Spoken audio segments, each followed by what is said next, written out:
और आइए अब आपको बताऊं वो गाड़ी दिखाने जा रहा हूं जिस गाड़ी से केतन और सिया लोहगढ़ गए थे। वो गाड़ी है ये जो लाल कार आप देख रहे हैं, इसी गाड़ी से केतन और सिया बैठकर लोहगढ़ गए थे। इसके बाद इसी गाड़ी से महाबलेश्वर जाने का प्लान था। महाबलेश्वर में सिया का बर्थडे सेलिब्रेट करना था 19 तारीख को, लेकिन उससे एक दिन पहले 18 को ही केतन की हत्या कर दी गई।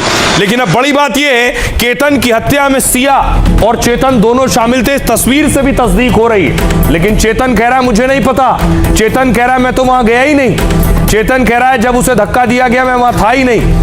अब पुलिस दोनों को आमने सामने बिठाकर पूछताछ कर रही है। पुलिस ने जब सवाल जवाब किए तो देखिए सिया कुछ और कह रही है मुझे नहीं पता, मैं मास्टरमाइंड नहीं। केतन कह रहा है मुझे नहीं पता, मैं मास्टरमाइंड नहीं। देखिए जरा सिया क्या कह रही है। सिया कह रही है उसने माना कि वो चेतन चौधरी के साथ रिलेशनशिप में थी। वो केतन अग्रवाल के साथ तय शादी को तोड़ना चाहती थी। उसने केतन को बताया था कि वो शादी नहीं करना चाहती है। केतन के सिर पर बाल नहीं थे और वो हकलाता था, ये सिया को पसंद नहीं था, ये कह रही है। लेकिन केतन किसी भी हाल में शादी तोड़ने को तैयार नहीं था। केतन ने उससे कहा था कि उसका परिवार बहुत रसूखदार है और वो भागकर भी शादी से किसी हाल में बच नहीं पाई। शुरुआत में सिया और चेतन चौधरी भागकर शादी करने वाले थे, लेकिन परिवार की बदनामी के डर से सिया पीछे हट गई। वो केतन की हत्या नहीं चाहती थी, लेकिन चेतन अड़ा हुआ था। सिया अब चेतन पर आरोप डाल रही है। हत्या की साजिश पूरी तरह से चेतन के ही दिमाग की उपज है, ये सिया कह रही है। 14 जून को भी केतन की हत्या की नाकाम कोशिश की। अब सारा आरोप चेतन पर। उसके बाद चेतन उसके सामने फूट फूट कर रोया था। अब देखिए चेतन क्या कह रहा है। वो सिया गोयल के साथ भागना चाहता था, लेकिन सिया ने उस पर हत्या का दबाव डाला। 18 जून को वो लोहगढ़ किले में मौजूद था, लेकिन वो कह रहा है किले में उस जगह पर था ही नहीं वो जहां से केतन को खाई में ढकेला गया। लीजिए, यानी चेतन पलट गया है। कह रहा केतन को जब धक्का दिया गया मैं तो वहां खड़ा ही नहीं था और उसे नहीं पता कि वहां वास्तव में हुआ क्या था। यह है पूरा खेल। उसे नहीं पता वहां हुआ क्या था, तो ये लोहगढ़ गया क्यों था। सुनिए पुलिस क्या कह रही है। हमने उनको परसों के दिन अरेस्ट करके माननीय न्यायालय में प्रोड्यूस किया था। 29 तारीख तक उनका पीसीआर है। अभी फिलहाल हम उनको इंट्रोगेट करके उनसे संबंधित जितना इन्वेस्टिगेशन है वो पार्ट कंप्लीट कर रहे हैं। पंचनामा वगैरह हो गया, जब्ती हो गई, वो सब चालू है अभी फिलहाल। अगर कोई भी आरोपी एक्यूज्ड अगर पुलिस टेंशन में कोई भी सबमिशन देता है, कन्फेशन करता है या कोई भी ऐसी बात वो रखता है अपने अगेंस्ट में, तो उसको जो है बिल्कुल भी एक एडमिटेड एविडेंस नहीं माना जा सकता है। यही कानून है। प्रोसिक्यूशन के पास इतना पुख्ता सबूत है जो इस बात को साबित कर सके कि जो एक्यूज्ड है, जो मेरी क्लाइंट है सिया, उन्होंने ऐसा कोई भी हिनस क्राइम किया है। तो ये हमें देखना होगा। रिश्ता रखना या नहीं रखना, इसके बारे में सिया ने क्या स्टेटमेंट दिया, उनके फैमिली ने क्या स्टेटमेंट दिया, ये तो हम चार्जशीट में ज़रूर देखेंगे। लेकिन इससे सीधा सीधा ये कंक्लूड कर देना कि उसने इतना हीनस क्राइम किया है, ये दोनों तथ्य ज़रूरी नहीं है कि मैच हो सकें। अब देखिए जरा, पुलिस जांच को आगे बढ़ा रही है। पुलिस किसी भी हाल में सारे सबूत जुटाना चाहती है और उसके बाद आरोपियों को सजा दिलाना चाहती है। ये तस्वीर देखिए, आज बाकायदा सिया के भाई को पुलिस ने बुलाया था। सिया के भाई को पुलिस स्टेशन बुलाया और उससे पूछताछ की गई। ये जो आप देख रहे हैं टी शर्ट में जिस शख्स को, ये सिया का भाई है।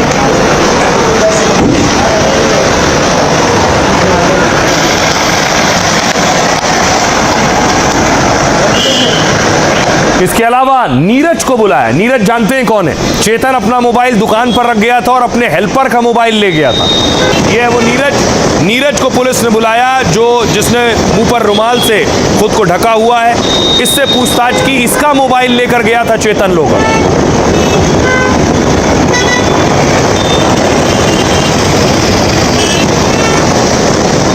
और अब सवाल यह है कि सिया के माँ बाप एक बात कह रहे हैं और केतन के माँ बाप दूसरी बात कह रहे हैं। उनमें से एक किसान मिले थे, वो सीसीटीवी सामने आया। ये कैफे आप देख रहे हैं, ये कैफे का सीसीटीवी है जिसमें ये देखिए केतन खड़ा हुआ है और इधर दूसरी तरफ सिया खड़ी है। केतन सिया से बात कर रहा है। ये केतन की हत्या से पहले चेतन और सिया मिले कैफे में और दोनों बात कर रहे हैं। बाद देखिए सीसीटीवी में नजर आ रहा है चेतन सिया। दावा किया गया कि हत्या की प्लानिंग कर रहे हैं कि केतन को कैसे मारना है।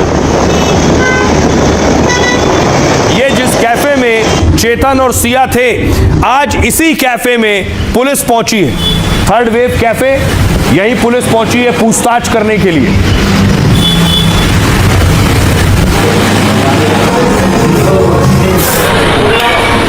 लेकिन बड़ी बात यह है कि सिया के मां बाप अब कह रहे हैं कि उनकी बेटी को वहीं लोहगढ़ से 400 फीट खाई से नीचे फेंक दो।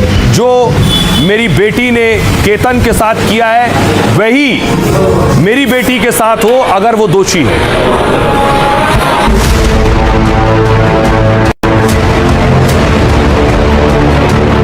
अगर मेरी बेटी का दोष निकले तो जहां से केतन जी को गिराया गया या जो गिरे हैं वहां से ही उस दोषी को गिराया जाए। बेटी ने काम ही ऐसा किया है कि क्या कहें, बचाव कर नहीं सकते, सफाई दे नहीं सकते। उस पर मंगेतर की हत्या का आरोप और अब वो सलाखों के पीछे है। क्षोभ, शर्म और मायूसी के ऐसे थप्पड़ लग रहे हैं कि परिवार का कोई शख्स बेटी से मिलने तक नहीं गया, न भाई, न मां, न बाप। इसमें जो भी आरोपी पाया जाए उसमें भले मेरी खुद की बेटी क्यों ना हो, उसे भी वहीं से धक्का दे दिया जाए। अगर केतन पसंद नहीं था तो साफ मना कर देती। क्या जरूरत थी इतना प्यार जताने की? क्या जरूरत थी उसे धोखे में रखने की? केतन के बारे में नहीं सोचा तो कम से कम उसके परिवार के बारे में सोच लेती। जवान बेटे को मार दिया, अब केतन के पूरे परिवार को निराशा और नाउम्मीदी ने ऐसा घेरा है कि नजरें सिर्फ देश की न्याय व्यवस्था पर टिकी हैं। विनती की कि कम से कम फांसी होनी चाहिए। दोनों ओर से फांसी की बातें तो हैं, लेकिन समाज ये क्यों नहीं सोचता कि सिया और सोनम जैसी लड़कियां शादी से मना करने के बजाय हत्या जैसी वारदात को अंजाम देने पर क्यों आमादा हो जाती हैं? ये लड़की, उनको फांसी नहीं मिलेगी जब तक ये लड़की सुधरने वाली नहीं है। इतना बवाल हुआ चढ़ावा चोरी पर। आइए आपको बताता हूं, राम मंदिर, अयोध्या राम मंदिर का एक ट्रस्ट है। उस ट्रस्ट में बड़े बड़े लोग हैं। उसी ट्रस्ट के महासचिव चंपत राय थे। देखिए जरा ट्रस्ट में कौन कौन है। इनमें से बहुत से लोगों को पहली बार आप नाम जान रहे होंगे। महंत नृत्य गोपाल दास जी महाराज, महाराज राम जन्मभूमि न्यास के प्रमुख हैं और इन्हें ट्रस्ट की पहली बैठक में अध्यक्ष चुना गया था। अगला नाम देखिए चंपत राय का है, जो पूर्व महासचिव हो चुके हैं। न्यास के महासचिव थे अब तक चंपत राय। राम मंदिर आंदोलन से लंबे समय से जुड़े थे। विवाद के बीच आज ही चंपत राय ने इस्तीफा दिया है। अगला नाम के परासरन, ट्रस्ट के संस्थापक ट्रस्टी हैं और सुप्रीम कोर्ट के वरिष्ठ वकील हैं। अदालत में रामलला विराजमान का पक्ष बेहद मजबूती से रखा था। अगला नाम है ट्रस्ट में नृपेंद्र मिश्र का, जो कि भवन निर्माण समिति के अध्यक्ष हैं। मंदिर निर्माण के तकनीकी और ढांचागत काम की जिम्मेदारी। एक और नाम स्वामी गोविंद देव गिरी जी महाराज, वो ट्रस्ट के कोषाध्यक्ष हैं। महाराष्ट्र के विख्यात आध्यात्मिक गुरु हैं। ट्रस्ट के वित्तीय और आर्थिक कार्यों की देखरेख करते हैं।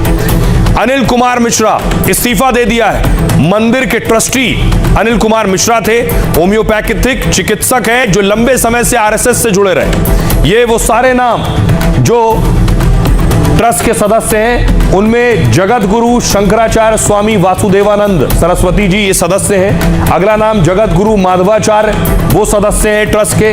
परमानंद गिरी जी महाराज वो सदस्य हैं ट्रस्ट के। महंत दिनेंद्र दास भी मेंबर हैं। कृष्ण मोहन भी सदस्य हैं और दावा है कि कृष्ण मोहन साहब ने ही आवाज उठाई चढ़ावा चोरी की, जिसके बाद ये एक्शन हुआ।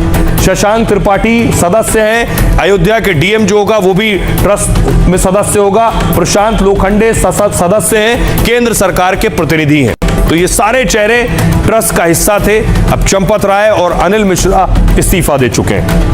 आगे क्या एक्शन होगा, जल्दी तस्वीर साफ होगी। जिस तरह से पुलिस एक्शन ले रही है, जल्द ही चढ़ावे की जो चोरी का जो दान है वो निकलकर सामने आएगा, ऐसा लोगों को यकीन और भरोसा है। खबरों में आगे बढ़ते हैं। आज की एक और बड़ी खबर है।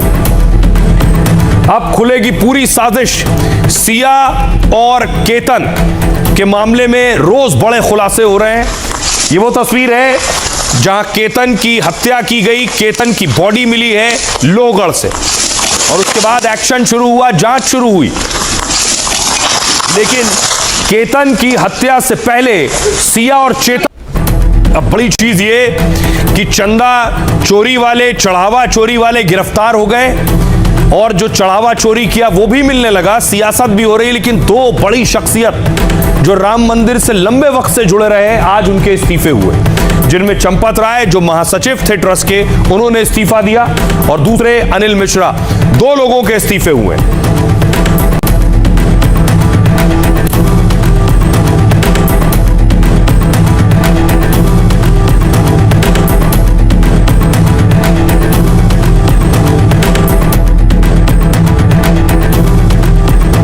तो आइए आपको बताऊं कि चंपत राय ने इस्तीफा देने में देर कर दी। बहुत से लोग ये कह रहे हैं, लेकिन चंपत राय ने खुद इस्तीफा दिया है या इस्तीफा लिया गया? चंपत राय के पास अयोध्या राम मंदिर की जिम्मेदारी थी। राम जन्मभूमि तीर्थ ट्रस्ट के महासचिव चंपत राय ने इस्तीफा दिया। चढ़ावा चोरी के बाद चंपत राय पर एक्शन को लेकर अटकलें चल रही थी। सीएम योगी के अयोध्या दौरे पर चंपत राय को दूर रखा गया था। तभी से चंपत राय के खिलाफ कार्रवाई की संभावना बढ़ गई थी। एफआईआर और आरोपियों की गिरफ्तारी के बीच चंपत राय ने इस्तीफा दे दिया। हालांकि एफआईआर में चंपत राय का नाम शामिल नहीं है, लेकिन मुख्य आरोपी टिन्नू यादव से उनके रिश्ते पर सवाल उठ रहे हैं। आरोप लग रहे हैं कि छोटी मछलियों पर